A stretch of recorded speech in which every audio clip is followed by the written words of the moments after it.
अब बहाने बनाने का वक्त खत्म हो चुका है, क्योंकि सिर्फ 30 दिन बचे हैं, यानी कि मात्र 720 घंटे। और यही 720 घंटे डिसाइड करेंगे कि तुम लास्ट में सेलिब्रेट करोगे या फिर रिग्रेट। Choice is yours. तो या तो अभी भी सोते रहो, जो चल रहा है उसको एज इट इज कंटिन्यू करो, या फिर एक ऐसा कमबैक करो कि इन आखिरी के घंटों को अपनी जिंदगी के सबसे यादगार घंटों में बदल दो। चॉइस कंप्लीटली तुम्हारी है। मुझे पता है डर बहुत लग रहा है, बहुत ज़्यादा घबराहट हो रही है, क्योंकि ऐसे बहुत सारे बच्चे हैं जिनका सिलेबस भी ऑलमोस्ट 70-80% फिनिश हो गया है, बट स्टिल वो कॉन्फिडेंस नहीं है। और इनफैक्ट मेजॉरिटी ऑफ द बच्चे तो अभी भी ऐसे हैं जिन्होंने पढ़ाई स्टार्ट भी नहीं की है, क्योंकि उनके पास कोई एक क्लियर विजन नहीं है, कोई एक रोड मैप नहीं है, और अभी भी वो एक करेक्ट टाइम का वेट कर रहे हैं। तो इसीलिए आज की इस वीडियो में मैं आपके साथ आने वाले 30 दिनों को किस तरीके से यूटिलाइज करना है, उसका क्या रोड मैप होना चाहिए, आज की इस वीडियो में मैं आपके साथ कंप्लीट डिटेल्ड में डिस्कस करने वाला हूं। तो अगर आप अपने लिए थोड़ा सा भी सीरियस हो तो इस वीडियो को कंप्लीट एंड तक वॉच करना। अगर आप इस चैनल पे पहली बार आए हो तो इतना मुझ पे आप भरोसा कर सकते हो कि यहां पर आपको किसी भी तरीके का कोई भी फेक मोटिवेशन और फॉल्स इंफॉर्मेशन शेयर नहीं होगी। ठीक है, तो बिना किसी देरी के लेट्स कंटिन्यू अवर वीडियो। ठीक है, तो देखो सबसे पहले हमें क्या करना है, सबसे पहले हमारे सब्जेक्ट्स में जितने भी चैप्टर्स हैं उसमें से हम इंपॉर्टेंट चैप्टर्स की लिस्ट बनाएंगे। ठीक है, अब हम 80-20 रूल को यूज करने वाले हैं। ठीक है, अब हम सिर्फ 20% सिलेबस पे फोकस करेंगे जो 80% ऑफ द टाइम पूछा जाता है। यानी कि अब सबसे पहली प्रायोरिटी हमारी ये होनी चाहिए, हर सब्जेक्ट्स में जितने इंपॉर्टेंट चैप्टर्स हैं उनकी एक लिस्ट बनाना। ठीक है, एक बार वो सारे चैप्टर्स की लिस्ट बन गई, अब उसके बाद हमें ये देखना है कि उन चैप्टर्स में हमको कितने चैप्टर्स आते हैं। अब मेरे भाई पूरे साल में कुछ तो ऐसे चैप्टर्स होंगे ना जो तुमने पढ़े होंगे या फिर उनमें तुमको कॉन्फिडेंस होगा, तो ऐसे चैप्टर्स को तुम ग्रीन जोन में रखोगे, ऐसे चैप्टर्स जो तुमको ऑलरेडी आते हैं। ठीक है, ऐसे चैप्टर्स जो ऑलरेडी तुम्हें आते हैं। ठीक है, अब येलो जोन में तुम ऐसे चैप्टर्स को रखोगे जिन पे तुम्हें कॉन्फिडेंस नहीं है। ठीक है, कॉन्फिडेंस नहीं है। क्या मतलब है इसका सर? इसका सीधा सा ये मतलब है कि इनमें अभी आपको और प्रैक्टिस की जरूरत है। कॉन्सेप्ट आपको क्लियर है बट स्टिल अभी आपको और प्रैक्टिस करनी है, या फिर कोई ऐसे एक दो टॉपिक्स हैं जो अभी आपके छूटे हैं, तो वो चैप्टर्स आपके येलो जोन में आएंगे। ठीक है, अब जितने भी बचे हुए चैप्टर्स हैं, यानी कि जो आपको बिल्कुल भी नहीं आते हैं, उन चैप्टर्स को आप रेड जोन में रखोगे जिसमें कुछ भी नहीं आता है। ठीक है, ये चैप्टर्स आपके लिए कंप्लीटली न्यू है, अभी आपको इसको पढ़ना है। ठीक है, और अगेन मैंने आपको पहले ही बता दिया है, आपने यहाँ पे जितने भी चैप्टर्स रखे हैं वो सारे के सारे इंपॉर्टेंट चैप्टर्स हैं। ठीक है ना, तो आपने रेड जोन, येलो जोन और ग्रीन जोन में सारे चैप्टर्स को डिवाइड कर दिया। ठीक है ना, अब इसके बाद आपको क्या करना है, अब इसके बाद आपके पास 30 दिन बचे हैं, है ना। उन 30 दिनों को आपको 10-10 दिनों के ग्रुप में बांट देना है। ठीक है, आपको इन 30 दिनों को 10-10 दिनों के ग्रुप में बांट देना है। ठीक है, और हर दिन में अब आपको टाइम देख करके पढ़ाई नहीं करनी है, अब आपको टारगेट बेस्ड स्टडी करनी है। अब आपका डेली बेसिस पे एक टारगेट होगा जिसको आपको एनी हाउ अचीव करना ही करना है। अगर आप अपना रिजल्ट इंप्रूव करना चाहते हो, अगर आप लिटरली अपने लिए सीरियस हो। ठीक है, और करना कैसे उसका मैं तरीका आपको समझा रहा हूं। आपको अपने दिन को 2 हाफ में डिवाइड करना है, यानी कि अपनी स्टडी साइकिल को 2 पार्ट में ब्रेक करना है। जो पहला पार्ट होगा, पहले 10 दिनों में आपको क्या करना है, आपको सिर्फ मैथ और साइंस पे फोकस करना है। ठीक है, अब मैथ और साइंस में भी ऐसा नहीं है कि अब हम कुछ भी पढ़ने लग जाएंगे। ठीक है, हमें अगर चैप्टर क्लियर नहीं है तो हम वन शॉट में, ठीक है, वन शॉट का कोई भी वीडियो आप उठा लेना, उसमें कोशिश करना जितनी जल्दी हो सके आप पहले चैप्टर्स के कॉन्सेप्ट सीख लेना, और जो भी इंपॉर्टेंट क्वेश्चन टीचर करा रहा है आप उन क्वेश्चंस को सीख करके अपने कॉन्सेप्ट को और ज्यादा मजबूत कर लेना। उसके बाद मैथ्स के लिए आपको सिर्फ अब करंट टाइम पे आपको मैथ्स के लिए सिर्फ एनसीईआरटी फॉलो करनी है और पीवाईक्यूज फॉलो कर रहे हैं। बस यही 2 काम करना है, इसके अलावा कोई भी रेफरेंस बुक उठाने की जरूरत नहीं है, ठीक है। अब उसके बाद साइंस के लिए आपको सिर्फ PYQs और प्लस जितने भी इंपॉर्टेंट चैप्टर्स की जो इंपॉर्टेंट डायग्राम्स हैं उनको आपको बार बार प्रैक्टिस करनी है, ठीक है ना। क्योंकि एक डायग्राम और SST में अगर मैं बात करूं तो मैप, ये आपके फ्री फंड के मार्क्स होते हैं। अगर आपने थोड़ा सा भी इस पे ध्यान दे लिया तो 5 नंबर का आता है डायग्राम साइंस में, आप उसको इजीली अचीव कर सकते हो, ठीक है ना। बस इस पे आपको ना थोड़ी सी प्रैक्टिस की रिक्वायरमेंट है। तो पहले हाफ में आप पहले 10 दिनों के लिए आप क्या करोगे, सिर्फ मैथ और साइंस पे फोकस करोगे। ऐसे चैप्टर्स जो आपको नहीं आते, कंप्लीटली रेड जोन के चैप्टर्स आप उठाओगे, ठीक है। आप रेड जोन के वो चैप्टर्स उठाओगे जो आपको कुछ भी नहीं आते है ना, जो आप बिल्कुल नहीं आते हैं। उसके बाद सेकंड हाफ में आप क्या करोगे, आप ऐसे चैप्टर्स को पकड़ोगे जो आपके येलो जोन में है और उन पे थोड़ी प्रैक्टिस की रिक्वायरमेंट है, अभी आपकी थोड़ी प्रैक्टिस की और ज़रूरत है। और कोशिश करो कि ज़्यादा से ज़्यादा चैप्टर्स आप येलो जोन के उठाओ और उनको जल्दी से जल्दी ग्रीन जोन में कन्वर्ट करो, ठीक है। तो फर्स्ट जोन में आपने मैथ और साइंस कर लिया, मैथ और साइंस करने का तरीका मैंने आपको बता दिया।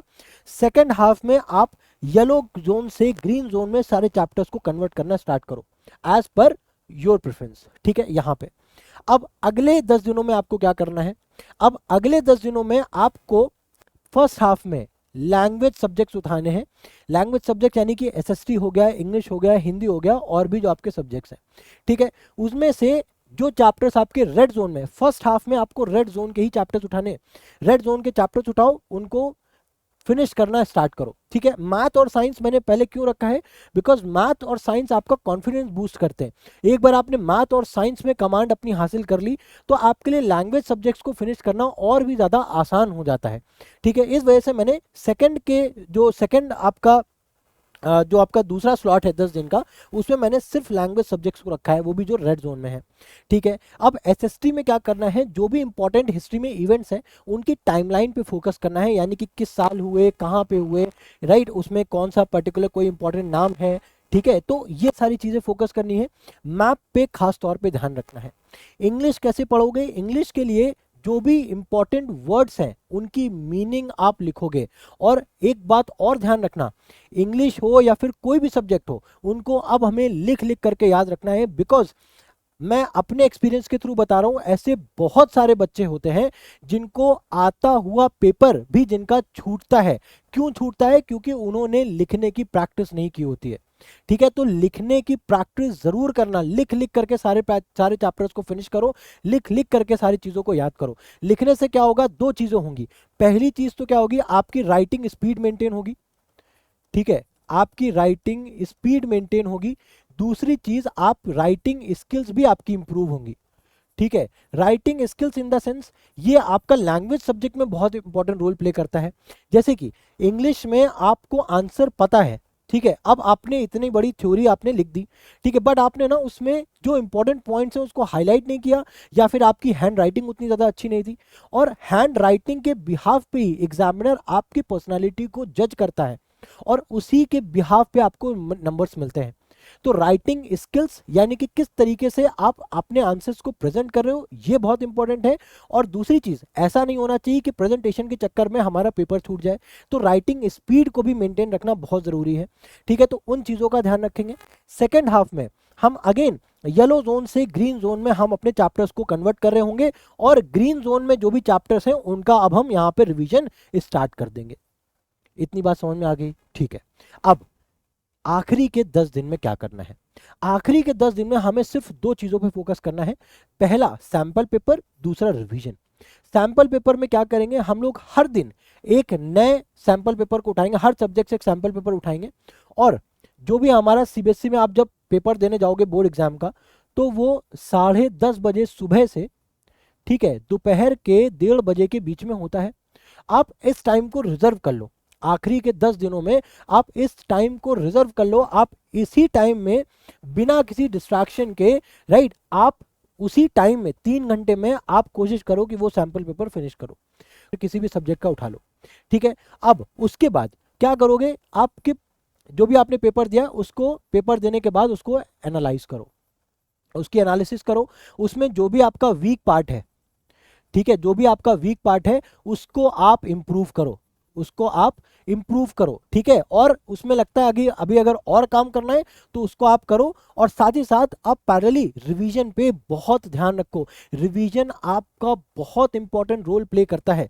इस पार्ट को अक्सर बच्चे मिस कर देते हैं, वो कोशिश करते हैं कि लास्ट मोमेंट तक वो नई नई चीज़ों को पढ़ने में ध्यान देते हैं। तो हमें अपनी स्ट्रैटेजी हमें आज से ही क्लियर होनी चाहिए। हम अपने प्लान पे आज से ही जो हम बनाएंगे उस पे ही अगले 30 दिन तक स्टिक रहेंगे। और दूसरी बात और भी ध्यान रखना कि अब आज से आपका कंपटीशन खुद से होना चाहिए, ना कि आपके दोस्तों से, आपके कलीग से, ठीक है। आप खुद को डे बाय डे इंप्रूव करने की कोशिश करो। और याद रखना, इन 30 दिनों में अगर आपको कुछ नहीं आता तो भी कोई फर्क नहीं पड़ता, और अगर आपका 70-80% सिलेबस हो भी गया है, फिर भी अगर आपने इन 30 दिनों को अच्छे से यूटिलाइज नहीं किया तो भी आपका रिजल्ट अच्छा नहीं होने वाला है। तो यही 30 दिन आपकी पूरे साल की मेहनत को जस्टिफाई करने वाले हैं। कोई भी ये नहीं पूछने वाला है कि आपने पूरे साल क्या किया। लोग सिर्फ तुम्हें तुम्हारे स्कोर कार्ड से ही जज करने वाले हैं, और वो स्कोर कार्ड अब इन 30 दिनों पे डिपेंड करता है। तो अब चॉइस तुम्हारी है, कंप्लीटली चॉइस तुम्हारी है, क्योंकि मैंने कंप्लीट रोड मैप आपके साथ शेयर कर दिया है। ये जितने भी पॉइंट हैं उनको आप बिना इफ एंड बट के फॉलो करोगे। मैंने बहुत सोच समझ के ये आपके लिए प्लान बनाया हुआ है, ठीक है। अब ये प्लान मैंने इसलिए ही बनाया है ताकि आपका टाइम सेव हो सके।